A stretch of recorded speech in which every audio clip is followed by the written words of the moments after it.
Hello everyone, welcome back to my YouTube channel. ಇದು ನಮ್ಮ ಬುಧವಾರದ ವ್ಲಾಗು. ನಮ್ಮನ್ನು ICU ವಾರ್ಡಿಂದ ನಾರ್ಮಲ್ ವಾರ್ಡ್ಗೆ ಶಿಫ್ಟ್ ಮಾಡಿದ್ರು. ಶಿಫ್ಟ್ ಮಾಡಿದ್ಮೇಲೆ ಅತ್ತೆ ನಾನಿಬ್ಬರು ನಿದ್ದೆ ಕೆಟ್ಟಿರೋದ್ರಿಂದ ಪಾಪುನ ಮಲಗಿಸ್ಕೊಂಡು ನಾವಿಬ್ಬರು ಮಲ್ಕೊಂಡ್ರಿ. ಮಧ್ಯಾಹ್ನದ ಊಟ ಬೇಗ ಮಾಡ್ಕೊಂಡ್ರಿ. ಮಾವ ಬಂದಿದ್ದಾರೆ ನಮ್ಮ ಅತ್ತೆನ ಕರ್ಕೊಂಡು ಹೋಗೋದಕ್ಕೆ, ನಮ್ಮ ಯಜಮಾನ್ರನ್ನ ಬಿಟ್ಬಿಟ್ಟು. ನನ್ನ ಜೊತೆ ನಮ್ಮ ಯಜಮಾನ್ರು, ನಾನು, ಪಾಪು 3 ಜನ ಇರ್ತೀವಿ. ನನ್ನ ಮಗಳನ್ನಂತೂ ನಾರ್ಮಲ್ ವಾರ್ಡ್ಗೆ ಹಾಕಿದ್ಮೇಲೆ ಅವಳು ಬೆಡ್ ಮೇಲೆ ಅನ್ನೋದೇ ಇಲ್ಲ. ನಾರ್ಮಲಾಗಿ ಆಟ ಆಡ್ಕೊಂಡು ಕೂತ್ಕೊಂಡಿದ್ಲು. ಇದು ಅಲ್ಲೇ ಸೆಕೆಂಡ್ ಫ್ಲೋರಲ್ಲಿ ನೋಟಿಸ್ ಬೋರ್ಡಲ್ಲಿ ಹಾಕಿದ್ರು ನರ್ಸ್ ಡೇ ಅಂತ, ಮತ್ತು ಹಾಗೆ ಡಾಕ್ಟರ್ಸ್ ಡೇದೆಲ್ಲ ಮಾಡಿದರು. ಚೆನ್ನಾಗಿತ್ತು ಅಂದ್ಬಿಟ್ಟು ಇದನ್ನು ವಿಡಿಯೋ ತೊಗೊಂಡೆ. ಇದು ಯಾರು ಡ್ರಾಯಿಂಗ್ ಮಾಡಿ ಹಾಕಿದಾರಂತ ಗೊತ್ತಿಲ್ಲ, ಬಟ್ ಚೆನ್ನಾಗಿ ಮಾಡಾಕಿದ್ರು. ಯಾರಾದರೂ ಕ್ರಾಫ್ಟ್ ಮಾಡೋದಿದ್ದರೆ ಈ ಥರ ನರ್ಸ್ ಡೇ, ಡಾಕ್ಟರ್ಸ್ ಡೇ ಇದೆಲ್ಲ, ಈ ಡಾಕ್ಟರ್ದು ಏನು ಇದಾಕಿದ್ದಾರೆ ಕೋಟದ್ದು ಮಾಡಿದ್ದಾರಲ್ವ, ಅದಂತೂ ತುಂಬಾ ಚೆನ್ನಾಗಿತ್ತು. ಅದೇ ಅದರಲ್ಲಿ ಹೈಲೈಟ್ ಇದ್ದಿದ್ದು ಆ ನೋಟಿಸ್ ಬೋರ್ಡಲ್ಲಿ. ಅದು ಒಂದಕ್ಕೋಸ್ಕರನೇ ನಾನು ಅಷ್ಟೆಲ್ಲ ಫೋಟೋಸ್ ವೀಡಿಯೋಸ್ ತೆಕ್ಕೊಂಡಿದ್ದೀನಿ. ಇದು ನಮ್ಮ ಸೆಕೆಂಡ್ ಫ್ಲೋರ್ನ ಲುಕ್ಕು. ಇದು ಬಂದು ಹಾಸ್ಪಿಟಲಲ್ಲೇ ಒಂದು ಫೋಟೋಶೂಟ್ ಮಾಡ್ತಾರೆ. ಮೆಟರ್ನಿಟಿ ಫೋಟೋಶೂಟ್ ಆಗಿರ್ಬೋದು, ನ್ಯೂ ಬಾರ್ನ್ ಫೋಟೋಶೂಟ್ ಆಗಿರ್ಬೋದು. ಮಿನಿಟೋ ಅಂತ ಅವರ ಒಂದು ಬ್ರಾಂಚಸ್ಸು ಎಲ್ಲ ಹಾಸ್ಪಿಟಲಲ್ಲೂ ಇರುತ್ತೆ. ಮದರ್ಹುಡ್ ಆಗಿರ್ಬೋದು, ಇಲ್ಲಾಂದರೆ ರೈನ್ಬೋ ಆಗಿರ್ಬೋದು, ಬ್ರಾಂಚಸ್ ಇರುತ್ತೆ ಅಷ್ಟೇ ಅವ್ರದ್ದು. ಇದು ಬಂದು ನರ್ಸ್ ಸ್ಟೇಷನ್ನು. ನನ್ನ ಮಗಳು ಹುಷಾರಾದ್ಮೇಲೆ ಅಂತೂ ಫುಲ್ಲು ಆಟಾಡಿಕೊಂಡು ಆ್ಯಕ್ಟಿವ್ ಆಗಿದ್ಲು. ಅವತ್ತು ಮಾತ್ರ ಸಿಕ್ಕಾಪಟ್ಟೆ ಆಟಾಡಿದ್ಲು. ನೋಡ್ಲಿಕ್ಕೆ ತುಂಬ ಖುಷಿ ಆಗ್ತಿತ್ತು ನನಗಂತೂ. ಹಾಗೆ ಅವಳನ್ನ ಹಿಡಿಯೋದಕ್ಕೆ ತುಂಬ ಕಷ್ಟವೂ ಆಗ್ತಿತ್ತು. ಬಟ್ ನಾನು ನಮ್ಮ ಯಜಮಾನ್ರಿದ್ರಲ್ವ, ಓಕೆ ಮ್ಯಾನೇಜ್ ಮಾಡಿಕೊಂಡ್ರಿ. ರೂಮಲ್ಲೆಲ್ಲ ಚೆನ್ನಾಗಿ ಆಟಾಡಿಕೊಂಡು, ಮತ್ತು ಈ ಸೆಕೆಂಡ್ ಫ್ಲೋರಲ್ಲಿ ಒಂದು 4-5 ರೌಂಡ್ ಆಟಾಡಿದ್ದಾಳೆ, ಓಡಾಡ್ಕೊಂಡು ಬಂದಿದ್ದಾಳೆ. ಎಲ್ಲದ್ರದ್ದು ಫುಲ್ ಡೀಟೇಲ್ ವೀಡಿಯೋಸ್ ಇದರಲ್ಲಿದೆ.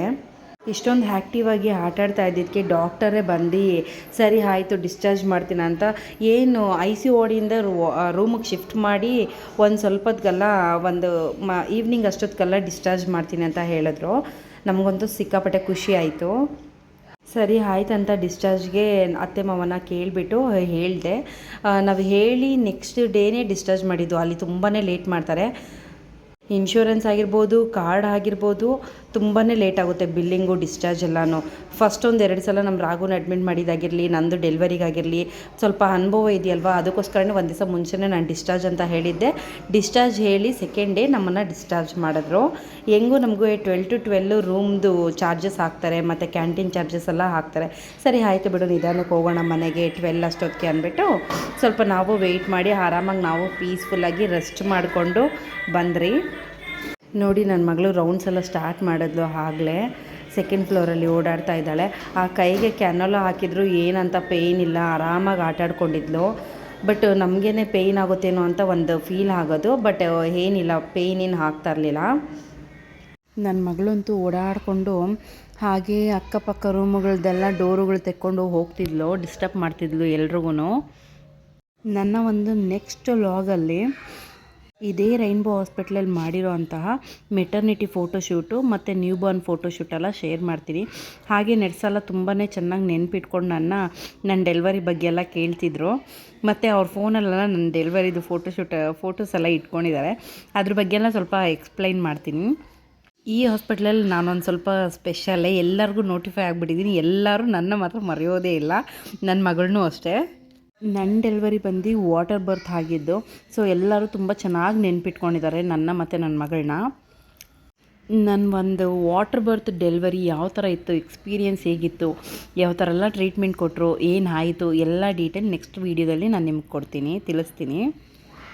ನನ್ನ ಮಗಳದ್ದು ಅಂಬೇಕಲ್ಲಲ್ಲಿ ನಡೆದಿದ್ದಾಯಿತು. ಇವಾಗ ಗೋಡೆ ಇಟ್ಕೊಂಡು ನಡೀತಾ ಇದ್ದಾಳೆ. ಅವಳು ಓಡಾಡ್ತಾ ಇದ್ದರೆ ಅಲ್ಲಿರೋ ನರ್ಸ್ಗಳಾಗಲಿ, ಅಲ್ಲಿ ಕ್ಲೀನ್ ಮಾಡೋರೆಲ್ಲನೂ ಇವಳನ್ನ ಮಾತಾಡಿಸ್ಕೊಂಡು ಕಿಂಡಲ್ ಮಾಡ್ಕೊಂಡಿದ್ರು. ಮತ್ತು ಮೇಲ್ ಆಗೋಯ್ತಲ್ಲ, ಇನ್ನು ಡಿಸ್ಚಾರ್ಜ್ ಮಾಡಿಬಿಡ್ತಾರೆ ಅಂತೆಲ್ಲ ಹೇಳ್ತಾಯಿದ್ರು. ಅವ್ರಿಗೂ ಒಂದು ಖುಷಿ ಆಯಿತು, ಬೇಗನೆ ಮೇಲಾಯಿತು ಅಂದ್ಬಿಟ್ಟು. ನನ್ನ ಮಗಳಂತೂ ನರ್ಸ್ಗಳನ್ನ ನೋಡಿ ಅವ್ರ ಹತ್ರ ಬಂದರೆ ಸಾಕು ತುಂಬ ಅಳ್ತಿದ್ಲು, ಡಾಕ್ಟರ್ ಹತ್ರ ಬಂದರೆ ತುಂಬಾ ಅಳ್ತಿದ್ಲು. ಬಟ್ ಎಲ್ಲ ಮುಗ್ದು ಟ್ರೀಟ್ಮೆಂಟ್ ಮುಗ್ದಾದ್ಮೇಲೆ ICU ವಾರ್ಡಲ್ಲೂ ಅಷ್ಟೇ, ಟ್ರೀಟ್ಮೆಂಟ್ ಎಲ್ಲ ಮುಗ್ದಾದ್ಮೇಲೆ ಏನೇನು ಬರಬೇಕು ವಾರ್ಡ್ಗೆ ಅಷ್ಟೊತ್ತಿಗೆ ಅವ್ರನ್ನೆಲ್ಲ ಫ್ರೆಂಡ್ ಮಾಡ್ಕೊಂಬಿಟ್ಟು ಅವ್ರ ಜೊತೆನೇ ಆಟಾಡ್ಕೊಂಡಿದ್ಲು ನರ್ಸ್ಗಳ ಜೊತೆ. ಸ್ಟಾರ್ಟಿಂಗ್ ಅಂತೂ ನರ್ಸ್ಗಳನ್ನ ಹತ್ರ ಬರೋದಕ್ಕೆ ಬಿಡ್ತಾ ಇರಲಿಲ್ಲ. ಕ್ಯಾನೋಲ ಹಾಕಿದ್ರಲ್ಲ, 3rd ಟೈಮ್ ಅದು ಚುಚ್ಚಿರೋದು, ಹಾಗಾಗಿ ತುಂಬಾ ಭಯ ಬಿದ್ದುಬಿಟ್ಟಿದ್ಲು. ಅವ್ರು ಕಂಡ್ರೆ ಆಗ್ತಾ ಇರಲಿಲ್ಲ.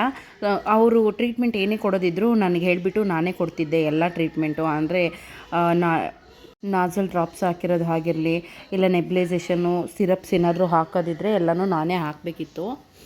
ನರ್ಸು ಡಾಕ್ಟ್ರು ಅಷ್ಟೇ ಫ್ರೆಂಡ್ಲಿಯಾಗಿದ್ದರು ಇವಳ ಜೊತೆ. ಮಕ್ಕಳನ್ನ ಯಾವ ಥರ ಹ್ಯಾಂಡಲ್ ಮಾಡಬೇಕಂತ ತಿಳ್ಕೊಂಡು ಅದೇ ಥರನೇ ಹ್ಯಾಂಡಲ್ ಮಾಡ್ತಿದ್ರು. ಇವಳು ಭಯ ಪಡ್ತಿದ್ಲು ಅಂತ ಅಷ್ಟಾಗಿ ಹತ್ರ ಬರ್ತಾ ಇರಲಿಲ್ಲ. ಸರಿ ಆಯಿತು ಪುಟ್ಟ, ನಾನು ಹೋಗ್ತೀನಿ ಅಂತ ಹೋಗ್ತಿದ್ರು. ಇವಳು ಸುಮ್ಮನೆ ಹಾಕ್ತಿದ್ಲು. ಆಗ ಅವಳು ಆಟಾಡ್ತಾಯಿದ್ರೆ ಹಾಗೆ ನಮ್ಮ ಯಜಮಾನ್ರು ಬಂದರು ಆಟಾಡ್ಸೋದಕ್ಕೆ. ಇದು ನಮ್ಮ ಒಂದು ಹಾಸ್ಪಿಟಲ್ ಜರ್ನಿ. ಸರಿ ಹೇಗೂ ಈಚೆ ಬಂದಿದ್ರಿ, ಸರಿ ಹಾಗೆ ಕ್ಯಾಂಟೀನ್ಗೆ ಹೋಗೋಣ ಅಂದ್ಬಿಟ್ಟು ಪಾಪುಗೂ ತೋರಿಸಿರಲಿಲ್ಲ, ಹಾಗಾಗಿ ಲಿಫ್ಟಲ್ಲಿ ಕರ್ಕೊಂಡು ಹೋಗ್ತಾಯಿದ್ದೀರಿ ಕ್ಯಾಂಟೀನ್ಗೆ. ಪಾಪು first floor, second floor, third floor, fourth floor ಅಂತ ಎಲ್ಲ ಓಡಾಡಿದ್ಲು. ಫೋರ್ತ್ ಫ್ಲೋರ್ಗೆ ಹೋಗಿರಲಿಲ್ಲ. ಅಲ್ಲಿ ಕರ್ಕೊಂಡೋಗಿ ಕಾಫಿ ಆರ್ಡರ್ ಮಾಡಿ ನಾನು ಕುಡಿಯೋಷ್ಟೊತ್ತಿಗೆ ಇವಳು ಆಟಾಡ್ಕೊಂಡಿದ್ಲು.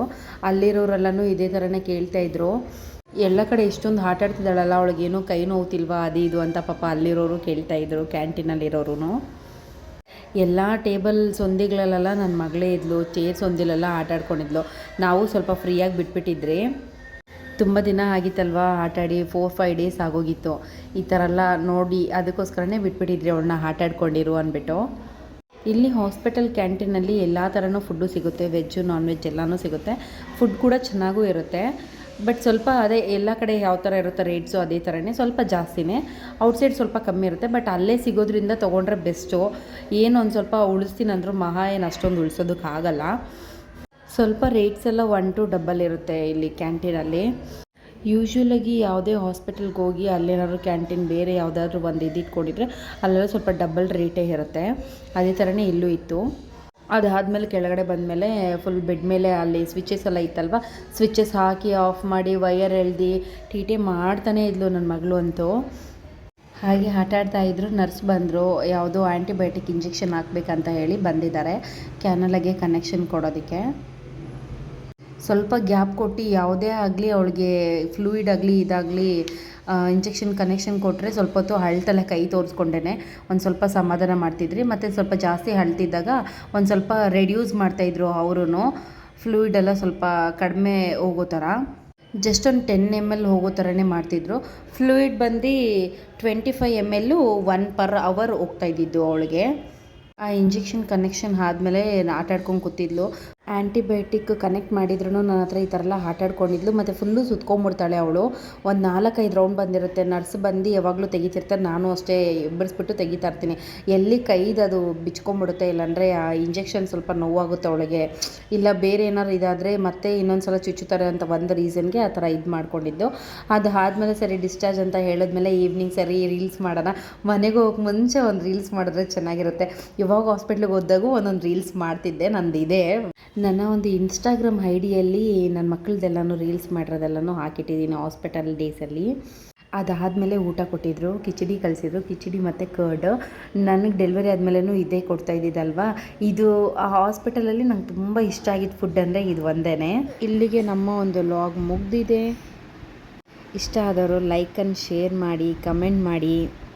ಇನ್ನೂ ಯಾರೆಲ್ಲ ನನ್ನ ಚಾನಲ್ ಸಬ್ಸ್ಕ್ರೈಬ್ ಮಾಡಿಲ್ಲ ಅವರೆಲ್ಲ ಸಬ್ಸ್ಕ್ರೈಬ್ ಮಾಡ್ಕೊಳ್ಳಿ. ಇನ್ನೂ ಹೊಸ ಇಂಟ್ರೆಸ್ಟಿಂಗ್ ಲಾಗ್ ಪೋಸ್ಟ್ ಮಾಡಬೇಕಂತ ನನಗೂ ಇಂಟ್ರೆಸ್ಟ್ ಬರ್ತಿದೆ. ಮತ್ತು ನನ್ನ ಒಂದು ಲೈಫ್ ಸ್ಟೈಲು ನಿಮ್ಮ ಹತ್ರ ಎಲ್ಲ ಹಂಚ್ಕೊಳ್ಳೋದಕ್ಕೆ ಒಂದು ಖುಷಿ ಇದೆ. ಓಕೆ ಬಾಯ್, ಮುಂದಿನ ಲಾಗಲ್ಲಿ ಸಿಗೋಣ. Thank you all.